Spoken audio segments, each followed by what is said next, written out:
रुको रुको, don't press that sell button yet. मेरी बात ध्यान से सुनो. So listen to me very carefully. This is not the end of the market. This is just the transfer of wealth that is happening currently in the market. Hi, I am Yogesh and welcome to your daily market analysis. आज का session थोड़ा सा लंबा होगा because situation is very critical. We are standing at a historic moment in January 2026. The Nifty has cracked key levels. HDFC Bank is bleeding. Reliance is down by 5%. But if you are a student of my class, you know one rule: chaos is a ladder. आज हम decode करेंगे कि exactly चल क्या रहा है from US सेनेट्स 500 tariff हो गया to the Russian crude oil. So हम मैथ को देखेंगे, हम सिर्फ इमोशंस को नहीं देखेंगे. By the end of this video you will have certainty जहाँ रेस्ट ऑफ द वर्ल्ड को फियर है. सबसे पहले लेट्स एनालाइज मार्केट गिर क्यों रही है. Why is market crashing? Is this just magic और bad luck? No, it's pure mathematics. देखिए, निफ्टी 50 कोई रैंडम एंटिटी तो है नहीं. It's a weighted index. इसका मूवमेंट डेमोक्रेसी से नहीं, ओलिगार्की से चलता है. जस्ट टू स्टॉक्स जैसे कि HDFC and Reliance industry control करते हैं 20% ऑफ द निफ्टी को. Now let's look at data from this week, January 2026. HDFC Bank is trading at 944. It's heavily down because उनके quarterly outlook ने estimates को miss किया. And Reliance Industry has crashed to 1,507 rupees, nearly down by 5% in a single session. This is very massive for giant like Reliance Industries. जब market के ये दो बड़े general surrender कर देते हैं तो निफ्टी के पास गिरने के अलावा कोई ऑप्शन बचता ही नहीं है. इवन इफ जो 48 अदर स्टॉक्स हैं वो अच्छा भी कर रहे हैं, तब भी वो इंडेक्स को नीचे ले ही आएंगे. So lesson number 1 for today is never trade the index price without checking the heavy weight health. जितने भी हैवी वेट्स हैं जैसे कि HDFC, रिलायंस, आपको इनकी हेल्थ जरूर चेक करनी है अगर आप इंडेक्स में ट्रेड कर रहे हैं. तो आप लोग निफ्टी का चार्ट देखकर पैनिक कर रहे हो अभी, बट प्रॉब्लम निफ्टी में नहीं है, प्रॉब्लम स्पेसिफिक कॉर्पोरेट डेवलपमेंट्स में है. और ये करेक्शन है, रिसेशन तो बिल्कुल भी नहीं है. अब आते हैं उस बॉम्ब न्यूज पर जिसने पूरे मार्केट को हिला दिया. The sanctioning Russia act of 2025 led by senator Lindsey Graham. News ये है कि यूएस 500% तक टैरिफ इंपोज कर सकता है जो भी नेशंस रशियन क्रूड ऑयल खरीद रहे हैं. और इसमें इंडिया का नाम स्पेसिफिकली हाईलाइट किया गया. तो मार्केट को ये डर है कि ओ माय गॉड, रशियन जो रिलायंस जो रशियन का क्रूड ऑयल का सबसे बड़ा बेनिफिशियरी था, वो एक्सपोर्ट तो कर नहीं पाएगा. अदानी पोर्ट्स भी सफर करेंगे जिसकी वजह से और इकोनॉमी पूरी की पूरी गिर जाएगी. बट हमें लॉजिक का इस्तेमाल करना है और जितनी भी नॉइज है हमें छांटनी है. We will need to think like a diplomat, not like a gambler. ठीक है. सो क्या 500% टैरिफ प्रैक्टिकल भी है? बिल्कुल भी नहीं. अगर यूएस ने इंडिया पर 500% टैरिफ लगाया तो ग्लोबल इन्फ्लेशन तो बिल्कुल ही स्काई रॉकेट कर जाएगी. और इसका सबसे बड़ा लॉस जो होगा वो यूएस के ही कंज्यूमर्स को होगा, जो कि हर चीज के लिए डबल डबल पैसा देंगे. तो ये एक सिर्फ नेगोशिएशन टैक्टिक है और ये प्योर ब्लफ है.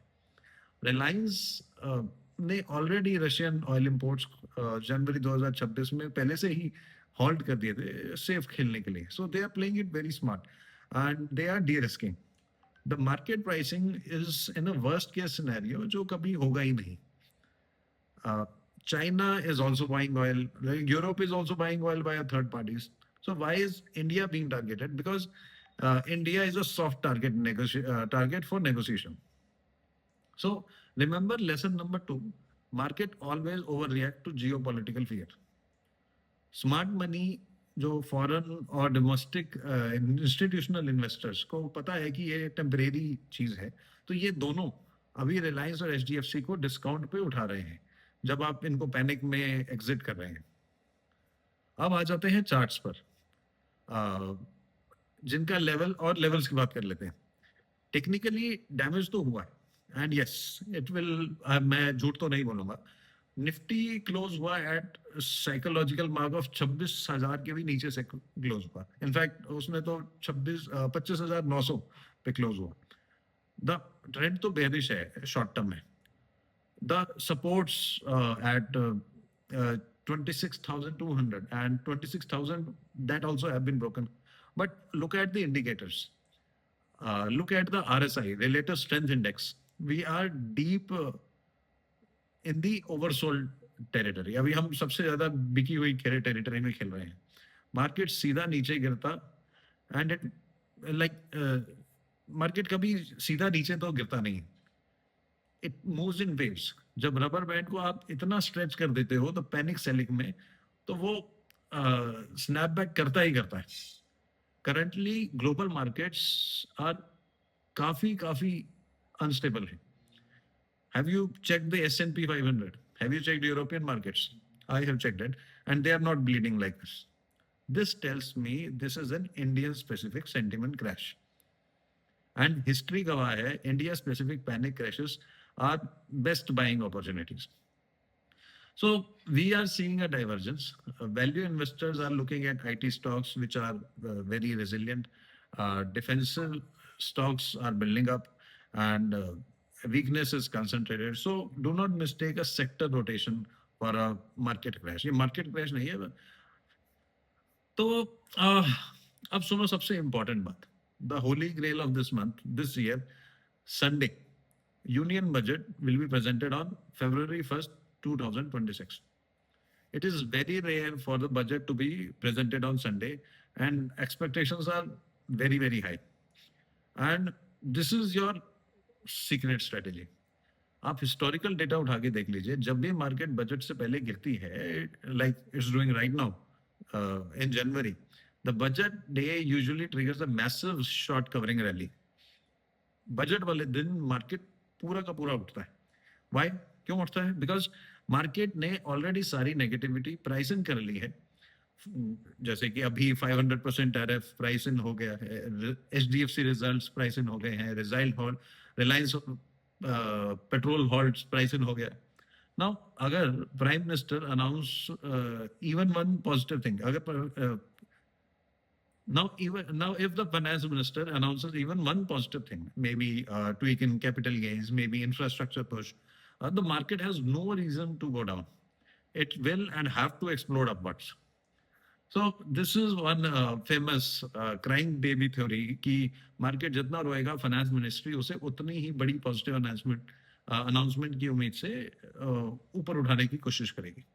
So if you go short now, right, at 25,900 levels, thinking that it will go further down to 24,000, you are walking into a trap. आप ट्रैप में जा रहे हैं.